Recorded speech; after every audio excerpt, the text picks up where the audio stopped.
讲到即马现代人长期使用手机目睭青光眼有愈来愈少年的趋势，主要原因是这近视伤过重啊。专门治疗青光眼的医生就提醒讲，35岁以上的民众一定要定期检查，提早发现，是因为真侪人发现的时阵，视神经拢已经害去啊，上严重可能会失明。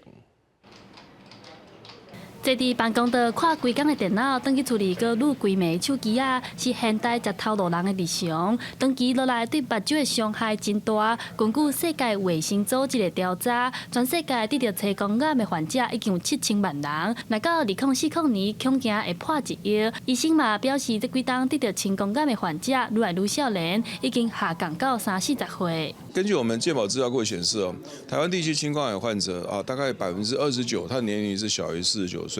所以年轻人得到青光眼有越来越多的这个取向，